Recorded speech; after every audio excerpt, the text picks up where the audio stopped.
ಸಿರಾ ತಾಲೂಕಿನ ದೊಡ್ಡಗೋಳ ಗ್ರಾಮದಲ್ಲಿ ನಿಕಟಪೂರ್ವ ಸಹಕಾರಿ ಸಚಿವರಾದ ಕೆಎನ್ ರಾಜಣ್ಣ ಅವರ ಆಶೀರ್ವಾದದೊಂದಿಗೆ ಹಾಗೂ ಜನಪ್ರಿಯ ವಿಧಾನ ಪರಿಷತ್ ಶಾಸಕರಾದ ಯುವ ನೇತಾರ ಶ್ರೀ ರಾಜೇಂದ್ರ ರಾಜಣ್ಣ ಅವರ ಮಾರ್ಗದರ್ಶನದಲ್ಲಿ Valmiki cup panchayat premier league cricket ಪಂದ್ಯಾವಳಿಯನ್ನು ವಿಜೃಂಭಣೆಯಿಂದ ಉದ್ಘಾಟಿಸಲಾಯಿತು.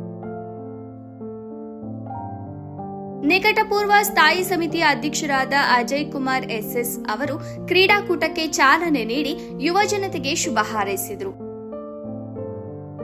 ಈ ಸಂದರ್ಭದಲ್ಲಿ ಮಾಗೋಡು ವಿಎಸ್ಎಸ್ಎನ್ ಅಧ್ಯಕ್ಷರಾದ ಮಾಗೋಡು ರಂಗರಾಜು, ಧರಣಿ ಕುಮಾರ್, ಗಂಗಾಧರ್, ಕುಂಬಾರಹಳ್ಳಿ, ವಾಲ್ಮೀಕಿ ಟೂರ್ನಮೆಂಟ್ ಆಯೋಜಕರಾದ ಪ್ರಶಾಂತ್ ಕುಮಾರ್ ಹಾಗೂ ದೊಡ್ಡಗೋಳ ಗ್ರಾಮದ ಪ್ರಮುಖರು ಹಾಗೂ ಕ್ರೀಡಾಪಟುಗಳು ಹೆಚ್ಚಿನ ಸಂಖ್ಯೆಯಲ್ಲಿ ಭಾಗವಹಿಸಿದರು.